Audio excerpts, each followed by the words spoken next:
Ở bài số 6 thì chúng ta sẽ tìm hiểu là cách chèn CSS vào HTML. Thì các bạn có thể là sử dụng tiếng Anh để các bạn search trên Google, đó là how to, nghĩa là làm thế nào để chèn là insert. Thì tôi sẽ cập nhật cái từ insert vào đây. Insert là chèn CSS vào HTML thì chúng ta có into HTML, thì chúng ta sẽ cập nhật thêm cái từ into này, nghĩa là vào một cái đối tượng nào đó, tường hoặc là nền tảng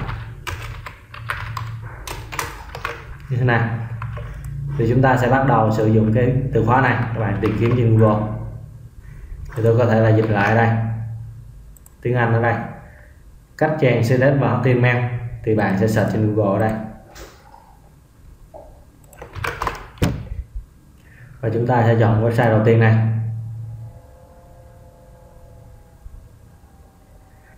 Thì chúng ta sẽ học qua sơ lược về cái phần CSS này. Thì bạn chọn chuột phải ở đây, các bạn chọn dịch sang tiếng Việt ở đây. Thì hiện tại là chúng ta có 3 cách chèn vào CSS, và chúng ta sẽ chọn ở đây là một cái hiển thị phiên bản gốc ở đây. Thì đầu tiên chúng ta sẽ tìm hiểu về cách chèn inline style là như thế nào. Thì tôi sẽ mở trang web của tôi lại ở đây. Đầu tiên đó là inline style. Tôi sẽ tạo một thẻ H2, tôi đặt cho cái tiêu đề này là inline style, và tôi sẽ tạo ra một cái đoạn văn bản, ví dụ ở đây là B, và ở đây là một cái đoạn văn như thế này. Và tôi sẽ chạy trang web này, chọn vào đây. Thì bạn thấy ở đây có chữ đoạn văn ở đây. Thì chúng ta sẽ thực hiện là định dạng đoạn văn bằng cách là inline style. Thì các bạn sẽ xem lại cái phần cấu trúc hướng dẫn tại cái trang này. Thì chúng ta sẽ tìm kiếm cái phần inline, các bạn chọn Ctrl F ở đây và các bạn chọn tìm kiếm ở đây.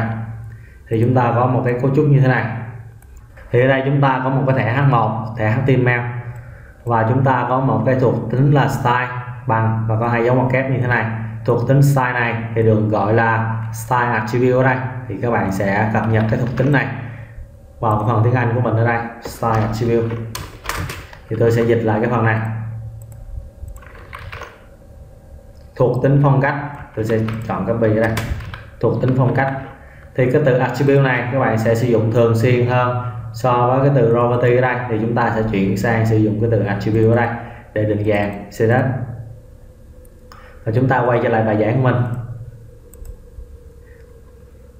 Và tiếp theo là chúng ta có một cái thuộc tính đây, và chúng ta sẽ thêm một cái thuộc tính này. Thì các bạn thêm vào cái văn bản của mình ở đây, inline style. Các bạn chọn khoảng trắng ra và các bạn chọn là style như thế này, bằng 2 chấm như thế này.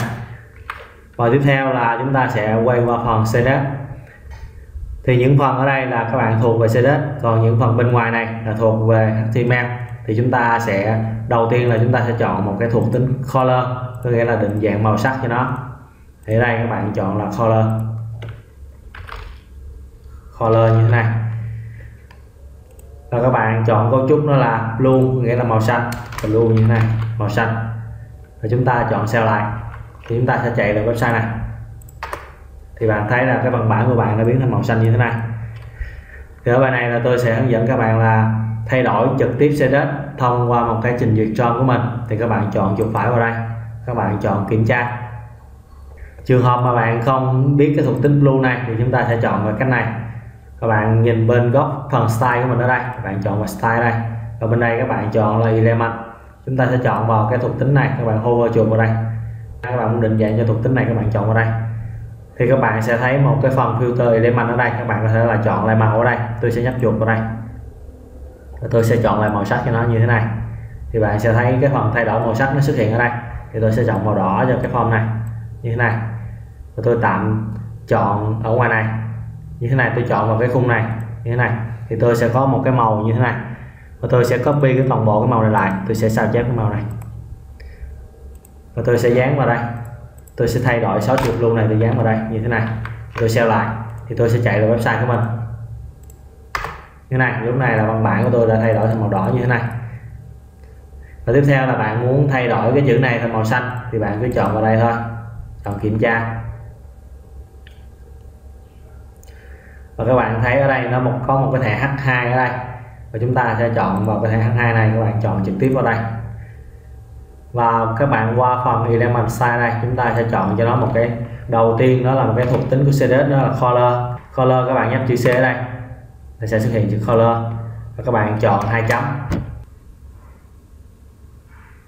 Thì đây bạn sẽ chọn một màu bất kỳ trong tiếng Anh. Ở đây tôi sẽ chọn màu black như thế này và tôi sẽ chọn ở đây, tôi đổi lại thành màu đỏ. Ví dụ ở đây tôi đổi thành màu đỏ, đây tôi kéo qua cái này, tôi chọn màu đỏ ở trên đây và tôi nhấp ngoài cái khung này thì tôi sẽ có một cái mã màu này, thì tôi sẽ copy lại cái mã màu này.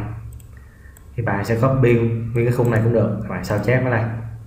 Thì chúng ta sẽ quay lại cái phần hướng dẫn của mình. Thì đây tôi sẽ dán nó vào cái thẻ H2 này. Thì trước khi dán thì tôi thêm cho nó một cái thẻ thuộc tính style, tôi chọn phông trắng style giống một kép như thế này và tôi chọn copy cái mã này, tôi dán vào đây và tôi sẽ kiểm tra lại website của mình như thế này, biến thành màu đỏ như thế này. Và tiếp theo là chúng ta sẽ tìm hiểu về external style, nghĩa là nội bộ trong cái HTML. Thì các bạn sẽ sao chép từ này, các bạn Ctrl F và bạn tìm kiếm ở đây. Và đây là một cái form mặc định của nó. Thì khi mà bạn sử dụng external style thì chúng ta sẽ định dạng thông qua một cái cặp thẻ style như thế này. Thì các bạn sẽ tạo một cái cặp thẻ style này. Thì tôi sẽ tạo cặp thẻ style trực tiếp trong cái phần hit của mình, hoặc là các bạn có thể là điền trong body cũng được, nhưng mà thường mặc định là ta sẽ sử dụng ở đây style. Và khi mà bạn chọn định dạng CSS thông qua style này thì tôi sẽ tạo thêm một cái phần văn bản ở đây. Tôi sẽ copy cái này, tôi sẽ cập nhật lại ở đây external style. Tôi sẽ tạm xóa cái dòng định dạng inline này đi và tôi đổi này thành đoạn văn 2. Thì khi mà bạn định dạng bằng external style thì bạn phải tuân theo cái cấu trúc này. Thì chúng ta sẽ tìm hiểu lại phần cấu trúc của mình. Đây bạn thấy một cái phần, một thẻ mở style và một cái thẻ đóng style ở đây. Thì chúng ta sẽ đầu tiên là chúng ta sẽ tìm cho nó một cái thẻ H màu được gọi là vùng chọn. Ở đây tôi sẽ làm một cái mẫu cho bạn xem. Ở đây là các bạn có một cái vùng chọn như thế này và tiếp theo đó là một cái dấu mở ngoặc như thế này và một cái dấu đóng ngoặc lại như thế này. Và tiếp theo là trong cái dấu ngoặc này các bạn sẽ chọn thuộc tính và màu sắc cho nó. Ở đây chúng ta chỉ quan tâm cái thuộc tính color thôi. Và phần vùng chọn này nó sẽ đại diện cho thẻ HTML của bạn. Ví dụ ở đây tôi chọn thẻ H2 như thế này thì tôi sẽ chọn tất cả những thẻ H2 nằm trong cái trang này.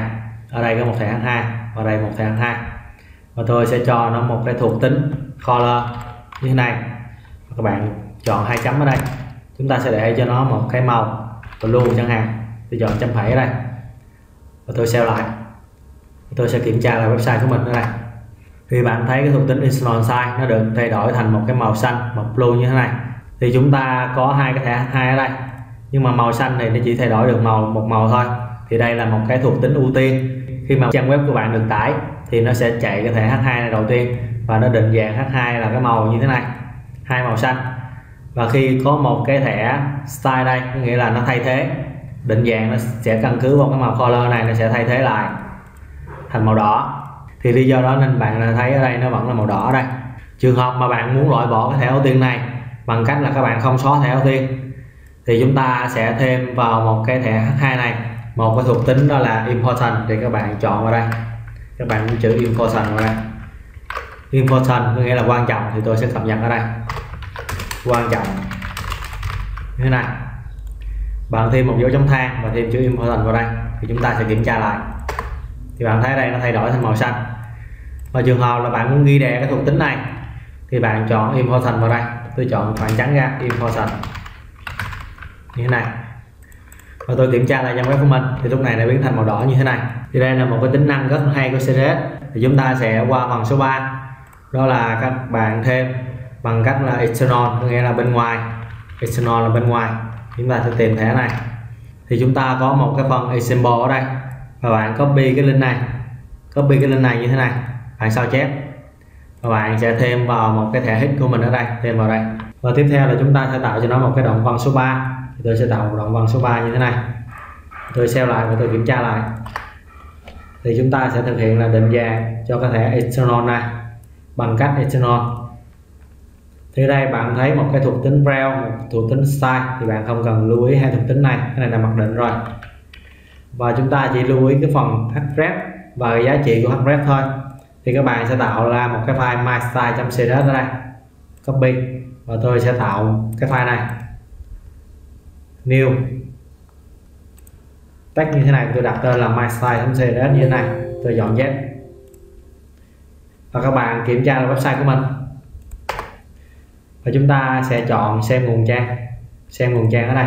Thì chúng ta sẽ kiểm tra xem bạn có liên kết được đến cái file CSS không. Thì bạn thấy ở đây, các bạn chọn nhấp trực tiếp vào đây. Thì lúc này là các bạn đã liên kết được tới file CSS. Thì các bạn có thể là thêm nội dung ở đây. Ví dụ như ở đây là tôi thêm nội dung vào cái file CSS này, thì tôi sẽ chọn mở file này lên. Và tôi sẽ tạo một cái ghi chú trong file my.css này. Tôi dọn dấu gạch như thế này, chọn 2 dấu sao và 1 dấu gạch.